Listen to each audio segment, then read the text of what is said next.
So first of all, you take the yellow strand, and I want you to introduce a right-handed double helix into it. How many turns are you going to put into it with 100 nucleotides? Oh, Anyone help her out? 10 turns. 10 base pairs per turn. Now, are you making a right-handed helix? Help her out. Oh, no, no, it's this way. Like that way? No. That way. You need to go this way. Are you going this way? Yeah. Okay. And you want to do this end? Make a double-handed. This one? No. No, red. No, red one. Put 10 right-handed turns in there. Oh, and I count the turns, okay. Okay. So the Should I turns. do it again? Sure. That was 10. That was definitely 10. But Oh. Do it again. Subconsciously did. Yeah, it's 10 full turns, not 10 half turns. So Okay. that's 1. 2. Yep.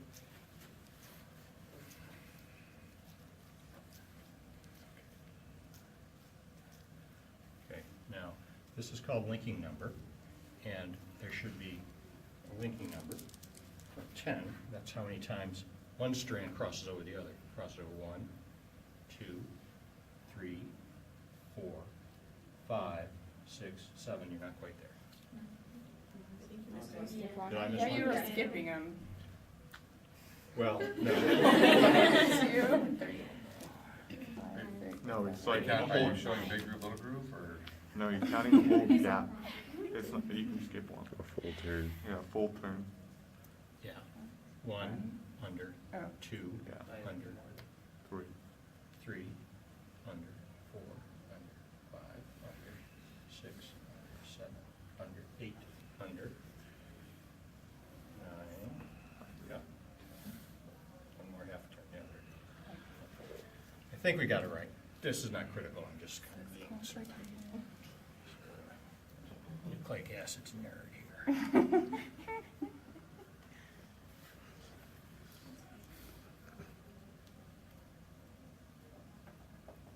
Yeah, one over is only half a turn, so, are we there? I don't know.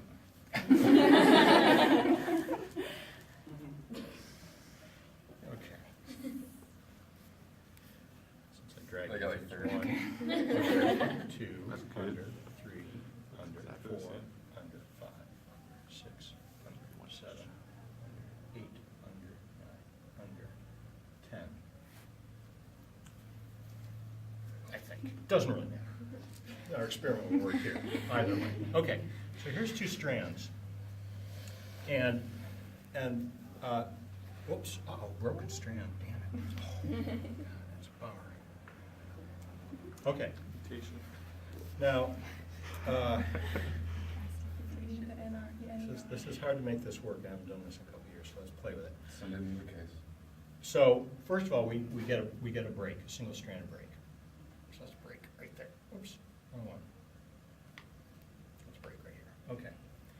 So that might happen due to replication. That might be, damage. That might be done on purpose. And we're going to, even though in eukaryotes, if I was to break in 2 places, we'd have such a mess and things would be falling apart that this wouldn't work. So we're just going to pretend we have the. So this is the old Holliday model, single strand break and strand invasion. This strand's going to come down and invade over here and displace this strand. Now this strand's going to break and invade up here, and we're going to end up, so bear with me with the limitations of my game here. We're going to end up with this structure, okay? So that's the single-stranded break. Now, one thing that's a little hard to visualize without a toy like this is branch migration. And let's do it this way.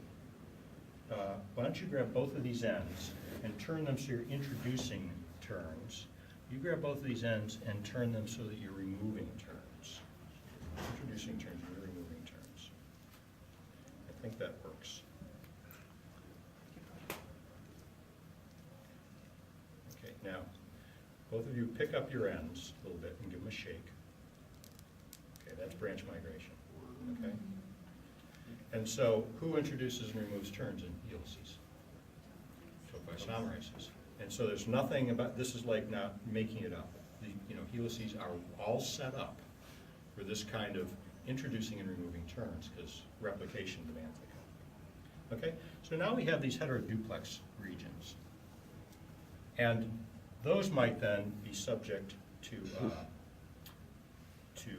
repair in such a way that you might get a green-green, and you might get a green-green down here, and you have two more chromatids. Okay, so remember, these are going to be at a stage where there's two chromatids for each chromosome. We're only playing with one of them again because obviously it's too baffling as it is. Okay, now we get to the second conceptually difficult part, and that's resolving this thing. And I always get this wrong, so we're going to have to play with it. Why don't you hold those ends down? Just hold them down. And hold both ends down. And then, Bethany, you're gonna bring that end over here and put that end underneath over there.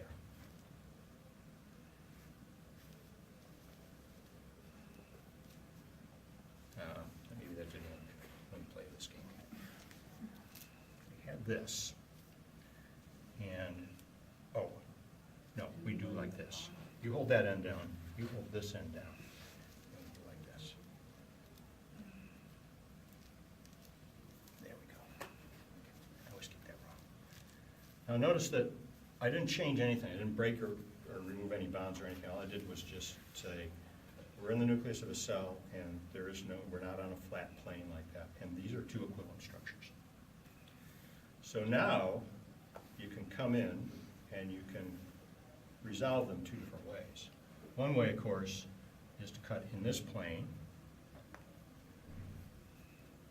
go back together, and that's what we've got now. Here's, what did I call it, big A alleles, and here's big B alleles. No recombination, but we still have this heteroduplex region, and if there's a mismatch in the nucleotides, then it needs to get repaired, and it could go either way. And this one, similarly, no recombination. But if instead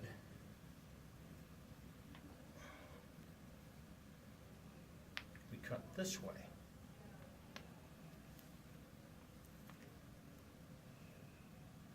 oh, my ends aren't going to ligate together properly. Oh, yes, they are. I guess they have to. They have to. Ligate like that, okay. Now notice that we've got big A and little b alleles, and little a and big B alleles who carried out recombination. And we also still have these potential mismatches in the middle, which could be repaired either way and could lead in some rare event, just by chance, to gene conversion. Okay? So you can see that these are not, people aren't making this stuff up. This actually, the sort of the nature of the helix and the geometry of the situation is such that these things really can happen. And whenever I play this game, I always kind of go, how did he ever think of this? But this has been a long time coming. It was 1961.